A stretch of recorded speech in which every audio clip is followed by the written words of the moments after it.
Welcome back to my channel. ನಾನಿವತ್ತು ಮೀನು ಸಾರು ಮಾಡ್ತಾ ಇದ್ದೇನೆ. ಬೂತಾಯಿ ಮೀನಿನ ಸಾರು. ಇದನ್ನು ಮಾಡಲಿಕ್ಕೆ ಯಾವೆಲ್ಲ ಐಟಮ್ಸ್ ಬೇಕು ಅಂತ ನೋಡುವ. ಅದಕ್ಕಿಂತ ಮುಂಚೆ ನನ್ನ ಚಾನಲನ್ನು ಸಬ್ಸ್ಕ್ರೈಬ್ ಮಾಡದವರು ಸಬ್ಸ್ಕ್ರೈಬ್ ಮಾಡಿಕೊಳ್ಳಿ. ಮೊದಲಿಗೆ ನಾನಿಲ್ಲಿ 1 kg ಆಗುವಷ್ಟು ಬೂತಾಯಿ ಮೀನನ್ನು ತೆಗೆದುಕೊಂಡಿದ್ದೇನೆ. ಇದನ್ನು ಚೆನ್ನಾಗಿ ತೊಳೆದು ಕ್ಲೀನ್ ಮಾಡಿ ಇದಕ್ಕೆ ಅರಶಿನವನ್ನು ಹಾಕಿ 5 ನಿಮಿಷ ಹಾಗೆ ಇಡ್ತಾ ಇದ್ದೇನೆ.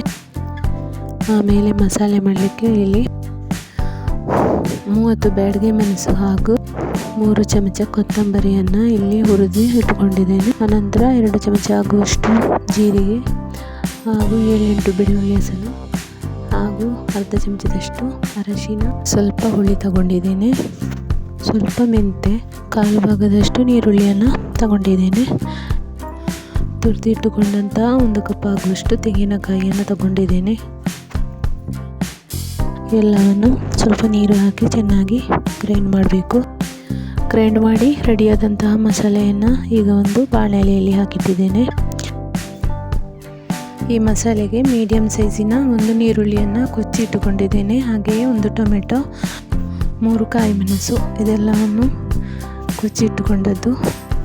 ಇದನ್ನೆಲ್ಲ ಮಸಾಲೆಗೆ ಹಾಕಿ ಹಾಗೆಯೇ ರುಚಿಗೆ ತಕ್ಕಷ್ಟು ಉಪ್ಪನ್ನು ಹಾಕಿ ಇದನ್ನು ಚೆನ್ನಾಗಿ ಮಿಕ್ಸ್ ಮಾಡಬೇಕು. ಮಸಾಲೆ ತುಂಬ ನೀರಾಗಿ ಇಡುವುದಿಲ್ಲ, ಸ್ವಲ್ಪ ದಪ್ಪಕ್ಕೆ ಇಡ್ತಾ ಇದ್ದೇನೆ. ಇನ್ನೊಂದು ಅರ್ಧ ಗಂಟೆ ಮಸಾಲೆಯನ್ನು ಕುದಿಲಿಕ್ಕೆ ಇಡಬೇಕು. ಅರ್ಧ ಗಂಟೆ ಕಳೆದಿದೆ. ಈಗ ಮಸಾಲೆ ಚೆನ್ನಾಗಿ ಕುದೀತಾ ಉಂಟು. ಇನ್ನಿದಕ್ಕೆ ಮೀನನ್ನು ಹಾಕ್ತಾ ಇದ್ದೇನೆ.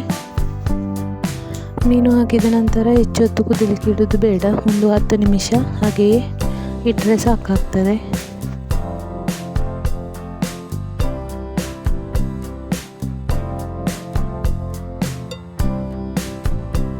ಬೂತಾಯಿ ಮೀನಿನ ಸಾರು ರೆಡಿಯಾಗಿದೆ.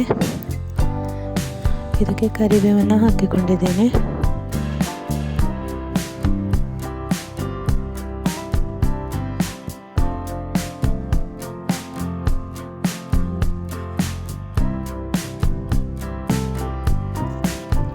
ಇದನ್ನು ಒಂದು ಪಾತ್ರೆಗೆ ಸರ್ವ್ ಮಾಡ್ತಾ ಇದ್ದೇನೆ.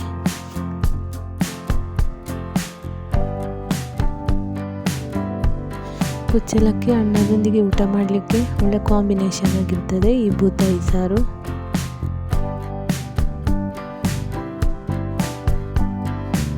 ಇನ್ನೊಂದು ರೆಸಿಪಿಯೊಂದಿಗೆ ಮತ್ತೊಂದು ವಿಡಿಯೋದಲ್ಲಿ ಸಿಗ್ತೇನೆ. Thank you for watching.